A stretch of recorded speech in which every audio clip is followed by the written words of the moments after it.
Hello dear students, मैं दीपक कुशवाहा अपने YouTube channel अ maths world में आप सभी का स्वागत करता हूं। बच्चों, आज हम आपकी परीक्षा की दृष्टि से लॉन्ग क्वेश्चन के लिए एक और बहुत ही महत्वपूर्ण चैप्टर बीजीय समीकरणों का हल की शुरुआत करने जा रहे हैं। यह जो चैप्टर है आपके एग्जाम के व्यू से बहुत ही महत्वपूर्ण है। पिछली बार की हो चुकी कई सारी परीक्षाओं में इस चैप्टर से 5 नंबर का एक क्वेश्चन हमेशा ही देखने को मिला है। इसलिए सभी बच्चे वीडियो के लास्ट तक बने रहेंगे और इस चैप्टर को बिल्कुल मन से समझेंगे। सब बच्चे एक पेन और एक कॉपी लेके बैठे। आइए बच्चों, शुरू करते हैं। बच्चों, चैप्टर का नाम लिख लीजिए। चैप्टर का नाम है बीजीय समीकरणों का हल।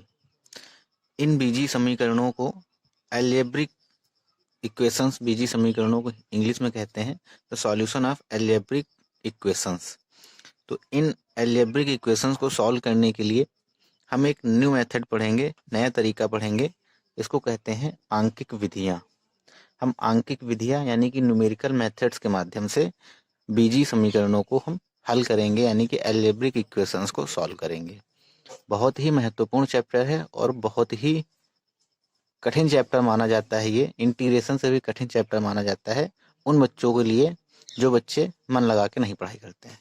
अगर आप जरा सा भी अपना ध्यान इधर उधर करेंगे तो ये चैप्टर आपके सर के ऊपर से निकल जाएगा, बाउंस कर जाएगा।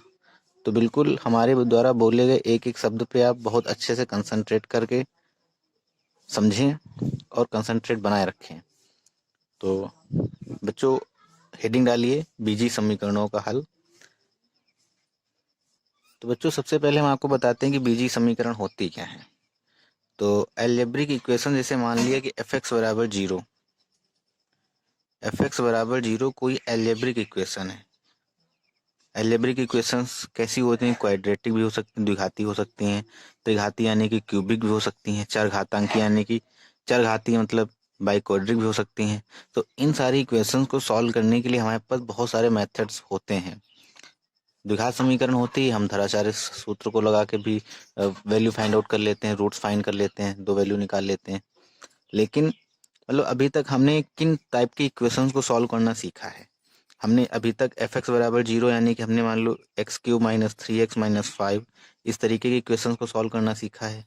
X square plus two x plus three बराबर जीरो, इस तरीके की इक्वेशंस को सॉल्व करना हमने सीखा है।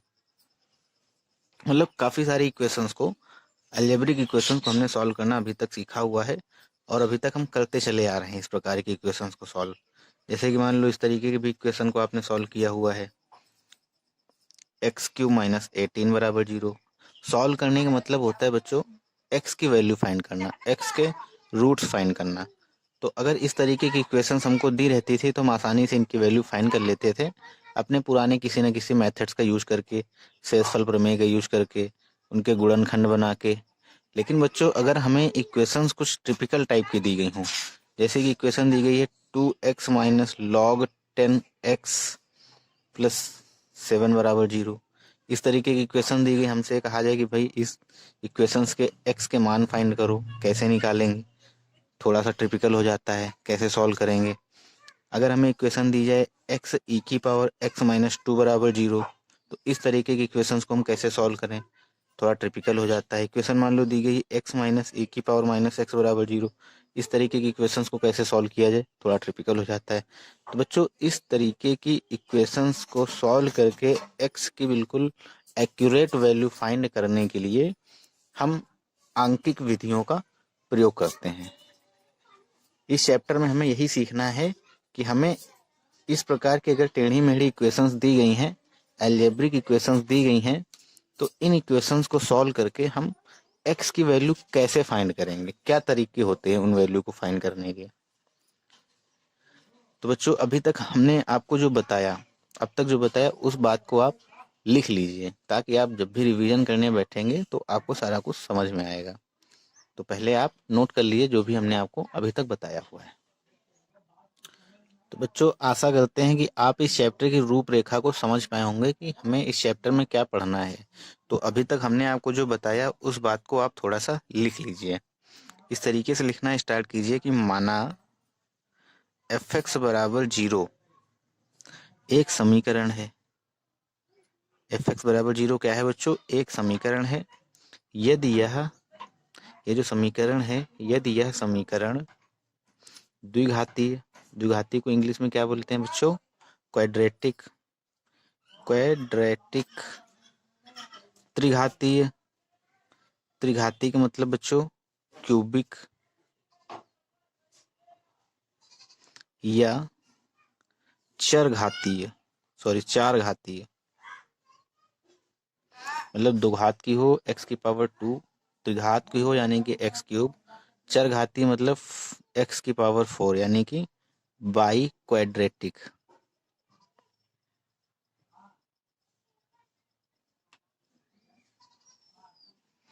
हो तब इसे हल करने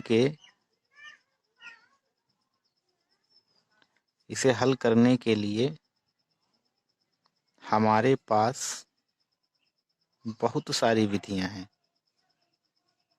बहुत सारी विधियां हैं बच्चों। हम द्विघात समीकरण को सॉल्व कर लेते हैं, त्रिघात समीकरण को सॉल्व कर लेते हैं, चतुर्घात समीकरण को सॉल्व कर लेते हैं। बहुत सारी विधियां हैं, सूत्र भी हैं बहुत सारे, जैसे श्रीधराचार्य मेथड तथा सूत्र हैं। अब बात आती है कि अगर, लेकिन यदि यह fx बराबर 0 यदि चरघातीय हो, चरघातीय मतलब बच्चों एक्सपोनेंशियल, चरघातीय यानी कि एक्सपोनेंशियल, चरघातांकीय हो, त्रिकोणमितीय हो,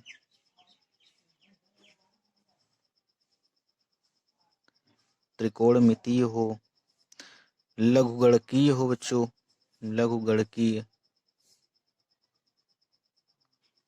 हो, तो इन समीकरणों को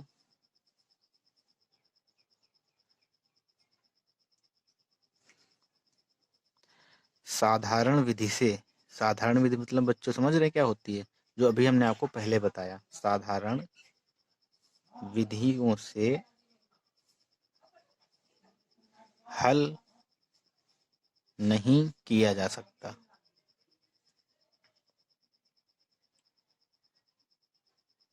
हल नहीं किया जा सकता है, फिर कैसे हल करेंगे? तो लिख लिए बच्चों, ऐसी समीकरणों को, ऐसी समीकरणों को, समीकरणों के लिख लीजिए, समीकरणों के मान, मान मतलब बच्चों मूल, रूट्स, समीकरणों के मान को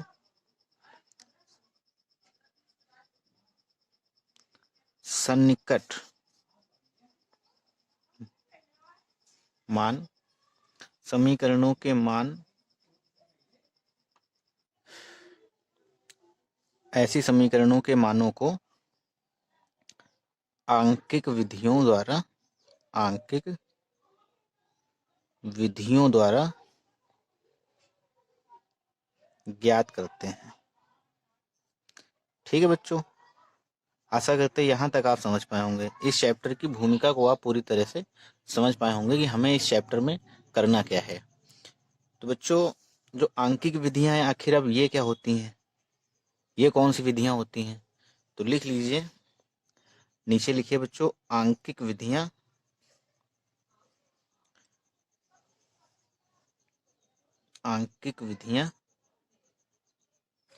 निम्न प्रकार की, निम्न प्रकार की है। नंबर 1 है बच्चों क्रमिक विभाजन विधि।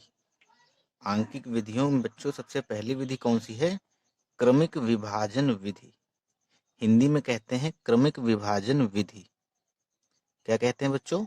क्रमिक विभाजन विधि। ये पहली विधि है आपकी आंकिक विधियों की, जिसके माध्यम से हम अबीजीय समीकरणों को सॉल्व करते हैं। अबीजीय मतलब इस तरीके की इक्वेशंस को हम सॉल्व करते हैं। इसको इंग्लिश में कहते हैं बच्चों successive bisection method, successive bisection method. दूसरी है बच्चों रेगुला मिथ्या विधि। दूसरी कौन सी बच्चों? रेगुला मिथ्या विधि। दूसरी हेडिंग है बच्चों रेगुला मिथ्या विधि।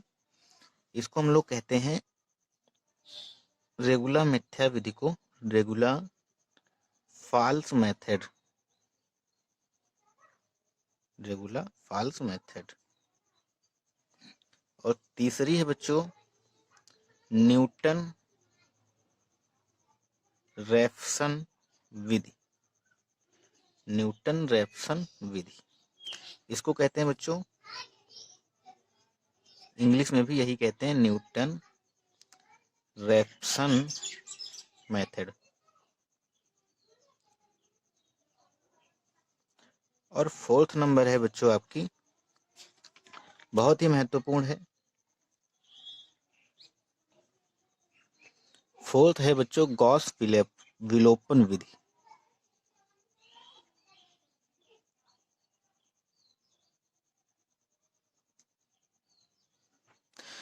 इसको इंग्लिश में हम गॉस एलिमिनेशन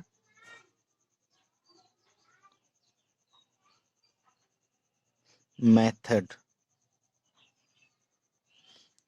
के नाम से जानते हैं। तो बच्चों आज का ये जो पार्ट था इस बीजीय समीकरणों का हल यानी कि आंकिक विधियां का इंट्रोडक्टिव पार्ट था, जिसमें हमने चर्चा की है कि इस प्रकार की समीकरणों को हम कैसे सॉल्व करते हैं, क्या तरीका होता है। ये इंट्रोडक्शन पार्ट था। कल के पार्ट 2 में हम आपको क्रमबद्ध तरीके से एक एक विधि के बारे में बताएंगे। सभी बच्चे आगे आने वाले वीडियो को मिस नहीं करेंगे। क्रमिक विभाजन विधि के बाद हम रेगुला मिथ्या विधि बताएंगे, इसके बाद न्यूटन रैफसन विधि और फिर गॉस विलोपन विधि। इसमें से सबसे जो मोस्ट इम्पॉर्टेंट है वो न्यूटन रैफसन विधि और गॉस विलोपन विधि। ये वेरी वेरी मोस्ट इम्पॉर्टेंट है। ये निश्चित रहता है कि अगर 5 नंबर में लॉन्ग में प्रश्न बनता है तो इन दोनों हेडिंग से प्रश्न पूछे जाते रहे हैं। तो कोई भी स्टूडेंट आगे आने वाले पार्ट्स को मिस नहीं करेगा। अगर आपने बच्चों अभी तक चैनल को सब्सक्राइब नहीं किया है तो चैनल को सब्सक्राइब कर लें, साथ में बेल आइकन को भी प्रेस कर लें और इस वीडियो को अपने सभी दोस्तों में ज़्यादा से ज़्यादा शेयर करें। क्योंकि बच्चों ये जो चैप्टर है इसको आप पहली बार पढ़ रहे होंगे, क्योंकि ये 12th स्टैंडर्ड का चैप्टर नहीं है, ये आपके अपर स्टैंडर्ड का चैप्टर है जो कि आपको यहाँ पॉलिटेक्निक सिलेबस में पढ़ाया जा रहा है, इस अप्लाइड मैथ में पढ़ाया जा रहा है। इसलिए सभी बच्चे इस चैप्टर को बिल्कुल भी मिस नहीं करेंगे और हमारे द्वारा दिए गए सभी पार्ट्स को अच्छे से लिख लिख के पढ़ेंगे, लिख लिख के समझेंगे। तो बच्चों आज के इस इंट्रोडक्टिव पार्ट में बस यहीं तक।